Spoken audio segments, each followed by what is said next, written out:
वाली रमन क्यों सुंदर, सुंदर ही नहीं बहुत सुंदर सवाली रहा तुम्हारा ये नृत्य और प्रशंसनीय रहा तुम्हारा ये गीत। तुम्हारे हृदय के उद्गार आज ये हृदय गदगद हो गया क्योंकि तुमने इस देश के लिए, इस राष्ट्र के लिए, इस मातृभूमि के लिए ऐसे शब्द बोल दिए जिसको सुनकर के ये हृदय आज गदगद हो गया।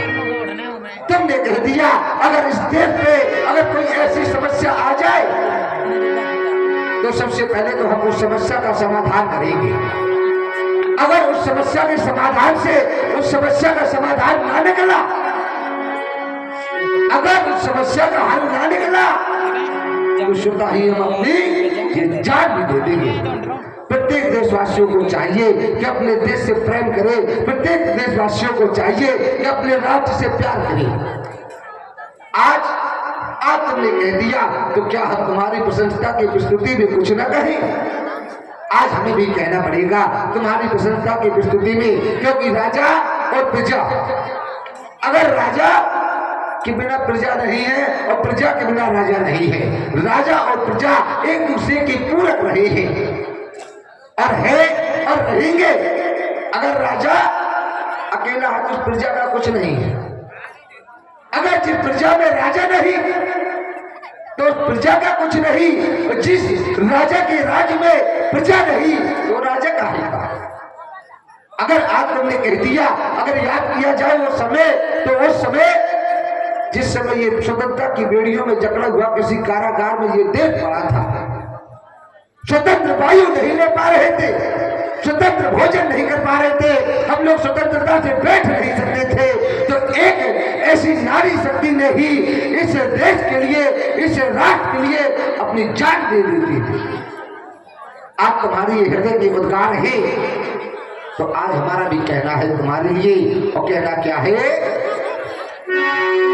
कि जो भरा नहीं है भाव में, सबसे पहले तो व्यक्ति की भावना होनी चाहिए। भावना, आप लोग लीला देखने आए हैं, आप लोग लीला कराते हैं, अपना धन इकट्ठा करने के पश्चात एक वर्ष में एक बार लीला होती है, उसे कम से कम भाव से दिखना चाहिए।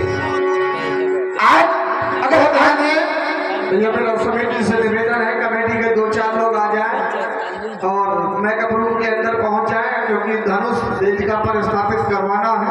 तो 2-4 लोग समिति के पहुंच जाए और धनुष को उठा करके ले आए।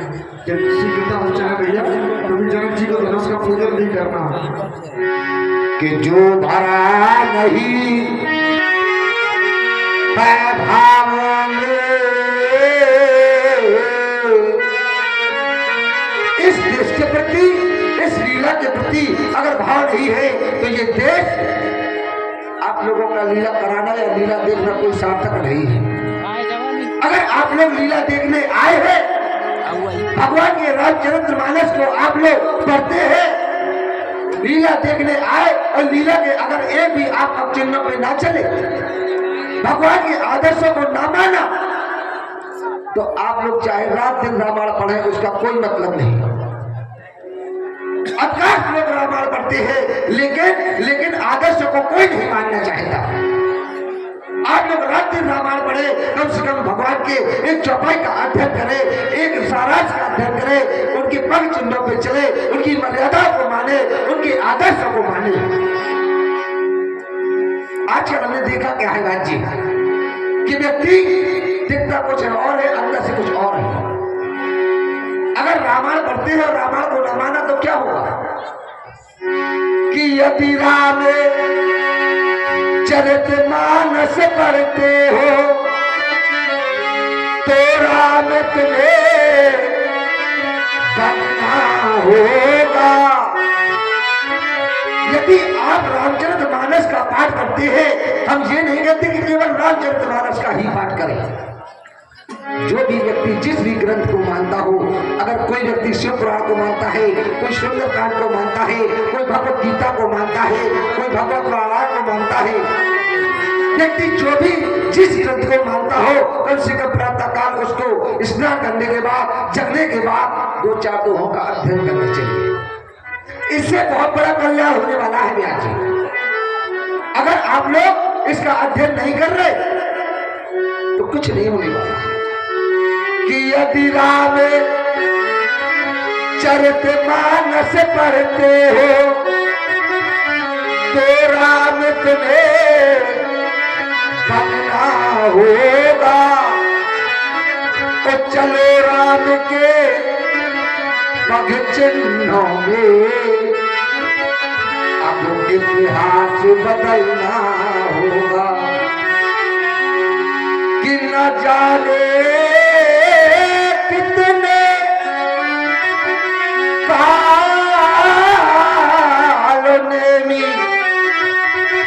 इसी समाज में हम ये कहते हैं कि ना जाने कितने लोग ऐसे बैठे हैं जो भगवा पथ को ओढ़े बैठे हैं, लेकिन उनके अंदर एक कपट छपा हुआ है। कि ना जाने कितने कालों ने इस भगवा वस्त्र में छिपे हुए, और न जाने कितने योगी रावण नारी हरने में तुले हुए।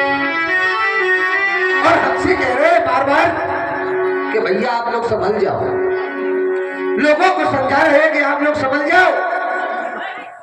कर कुछ और रहे हैं, समझा दूसरों को रहे हैं कि हमें कहे पथ भ्रष्ट न कर दो, अब इनसे